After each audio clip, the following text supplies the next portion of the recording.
Je sais pas toi, mais parfois j'ai l'impression que tout a déjà été dit. Dans la plupart des thématiques, quand tu vas faire des recherches de contenu, tu vas déjà trouver plein de personnes qui ont traité 15 000 fois les mêmes sujets. À tel point que des fois tu te demandes qu'est-ce que tu pourrais bien apporter de nouveau dans ta thématique et comment tu pourrais bien te démarquer quand tu as l'impression que finalement il y a d'autres personnes qui ont déjà très bien expliqué tous les concepts que tu aimerais expliquer. Je sais que c'est un effet qui peut être ultra démotivant et qui peut parfois t'amener à abandonner ou à te dire mais j'ai aucune chance de réussir et de me démarquer. Alors j'ai une bonne et une mauvaise nouvelle. La mauvaise nouvelle, c'est qu'il y a une part de vrai. C'est que c'est déjà ultra saturé et que la plupart des choses ont été dites dans ta thématique. La bonne nouvelle, c'est que tu peux quand même faire ta place et je vais t'expliquer comment dans cette vidéo. Juste avant de t'expliquer tout ça, tu peux venir récupérer gratuitement un pack dédié pour les créateurs de contenu avec 10 ressources à l'intérieur. Ça va justement t'aider à bien démarrer, à te démarquer, à grossir ta mailing list, trouver des idées de contenu, à vendre et plein d'autres choses. C'est gratuit, ça se récupère en cliquant dans le lien qui est juste en dessous dans la description. Donc, d'abord la mauvaise nouvelle, c'est hyper saturé. Et en fait, ça vient de trois choses essentiellement. La première chose, c'est la facilité d'accès au web. Aujourd'hui, n'importe qui peut prendre son téléphone, se filmer et lancer un TikTok, un Instagram ou même une vidéo YouTube, même sans avoir trop de connaissances, ce qui fait qu'on se retrouve avec plein de créateurs, parfois amateurs, parfois moins amateurs, qui parlent de tous les sujets et qui fait que du coup ça se multiplie. C'est valable aussi pour la musique. Maintenant, la facilité avec laquelle on a de mettre de la musique en ligne fait que tout le monde met de la musique, donc c'est beaucoup plus dur finalement dans tous les domaines liés au digital de se démarquer parce que tout le monde crée plein de choses en permanence. Le nombre d'heures ajoutées sur YouTube chaque jour est vertigineux. Bref, il n'y a qu'à voir les statistiques pour constater qu'effectivement, c'est compliqué. Le deuxième facteur qui explique ça, c'est la maturité du business en ligne. Si tu remontes dans les années 2000 et que tu dis que tu veux vivre d'une formation en ligne, les gens te rigoleraient au nez et te diraient arrête de dire n'importe quoi, va te trouver un boulot. Aujourd'hui, maintenant, c'est une notoriété publique qu'on peut effectivement vivre d'un business en ligne. Beaucoup de gens le font, c'est inscrit dans les mœurs, ça a pris de la maturité. Ce qui fait qu'il y a beaucoup plus de personnes qui se lancent parce que ça prend de l'ampleur.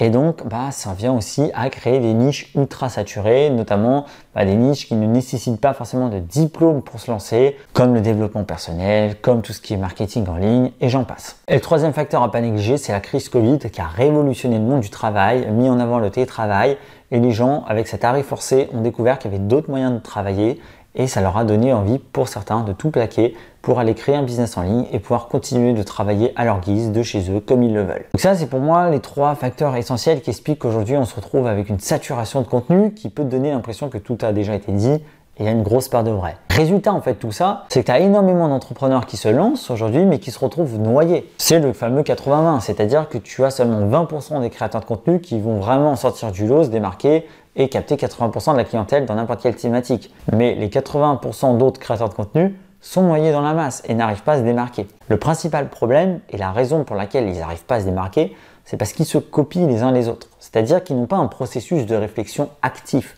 Ils ne font que regarder ce qui marche déjà, essayer de faire exactement pareil et donc devenir simplement de pâles copies de modèles qui fonctionnent. Alors qu'en fait, il faut plutôt réfléchir activement à comment tu pourrais venir apporter ta patte, ta personnalité et venir justement créer un nouveau modèle que les autres copieraient après. C'est ça la clé. Finalement, tu as trois clés pour te démarquer, trois façons de sortir un petit peu du lot et de petit à petit rentrer dans ces 20% de créateurs qui vont réussir à faire leur place. La première clé, c'est justement d'aller contre les idées consensuelles. La plupart des gens vont te dire que pour perdre du poids, il va falloir faire attention à manger moins de sucre, manger moins de dessert et faire du sport. C'est consensuel, c'est acté, tout le monde le sait. Maintenant, toi, tu pourrais très bien imaginer, par exemple, une vidéo qui va dire « Est-ce qu'il faut vraiment se priver de dessert pour perdre du poids ? Est-il vraiment obligé de faire du sport pour perdre du poids ?» Peu importe si à la fin de ton contenu, tu arrives à la même conclusion que oui, peut-être qu'il faut arrêter les desserts à un moment ou faire du sport pour perdre du poids. Mais le simple fait de réinterroger ces idées consensuelles, ces idées reçues, ces idées que tout le monde prend pour acquis, va te démarquer. Ça va interpeller les gens et ça va faire preuve d'une certaine réflexion, ça va apporter un petit peu de nouveauté, un vent de fraîcheur dans les thématiques ultra saturées. Donc n'hésite pas à venir interroger les idées consensuelles, à venir interroger ce que tout le monde prend pour acquis. Même si à la fin tu arrives à la même conclusion, l'acte d'interroger fera la différence. La deuxième clé, c'est l'angle d'attaque. C'est-à-dire, c'est venir aborder un sujet avec un angle d'attaque original. Par exemple, je te prends un exemple dans mathématiques. La plupart du temps, on va te dire dans le business en ligne qu'il faut venir grossir ta mailing list et c'est normal. Et que plus tu vas avoir du trafic, plus tu vas vendre, qu'il faut vraiment avoir une bonne audience pour commencer à vendre, etc. Et que plus tu auras du monde qui va te suivre, plus tu vas faire de ventes. Bon, ça c'est un petit peu les angles d'attaque classiques. Donc tu as plein de vidéos, plein de contenus qui t'apprennent à avoir des vues sur TikTok, à percer sur Instagram, à vendre, à avoir plus d'inscrits à ta mailing list et compagnie. Moi, par exemple, récemment, j'ai créé une formation en ligne qui prend un angle d'attaque complètement différent. Ça aurait pu être aussi un contenu que je pourrais faire sur YouTube, qui est comment gagner ta vie avec ton audience actuelle. Tu vois, c'est un autre angle d'attaque. C'est-à-dire qu'au lieu de te montrer encore comment avoir plus d'inscrits, plus de vues, je dis stop, tu gardes l'audience que tu as actuellement et on va essayer de la rentabiliser au maximum. Je prends un petit peu un angle d'attaque différent qui fait que ce contenu se démarque, cette formation se démarque et ça permet évidemment de susciter la curiosité et de la rendre un peu plus unique. Dans ta thématique, essaye de réfléchir à des angles d'attaque un petit peu novateurs, à une façon d'aborder un sujet un petit peu différente. Donc pas forcément comme les idées consensuelles, aller à contre-courant, mais peut-être l'attaquer d'une autre façon. C'est ça qui va t'aider à te différencier. Enfin, la troisième façon de faire, c'est de créer du contenu humain. C'est-à-dire que tu vas avoir des contenus de base qui vont être essentiels pour ta chaîne YouTube, pour ton compte Instagram, TikTok, des conseils vraiment que tu vas être obligé de traiter parce que c'est un peu les piliers clés de ta thématique. Mais il ne faut pas faire que ça. Il faut aussi venir ajouter du contenu humain où tu vas un peu plus te dévoiler ta vision des choses, exactement comme je le fais moi dans cette vidéo où je dis que là j'ai l'impression que tout est saturé. Tu vas pouvoir partager des anecdotes ou plein d'autres choses. D'ailleurs, si ça t'intéresse à ce sujet-là, j'ai créé une checklist qui te donne des idées de contenu humain que tu peux faire pour venir te démarquer.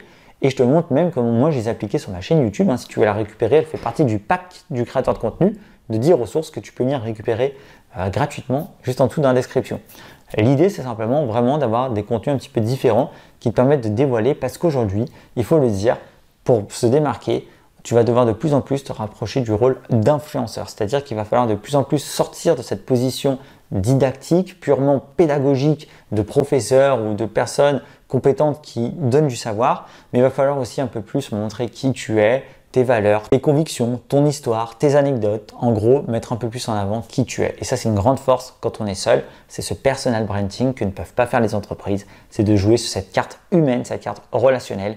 Et je peux t'assurer que très peu d'entrepreneurs le font. Si tu te commences à le faire, tu verras que très vite, tu vas sortir du lot. Donc en conclusion, tu vois que tout n'est pas perdu. Malgré la saturation, et ça, heureusement, c'est la bonne nouvelle, tu auras toujours moyen de faire ton trou, toujours moyen de te démarquer en réfléchissant intelligemment au contenu que tu vas proposer.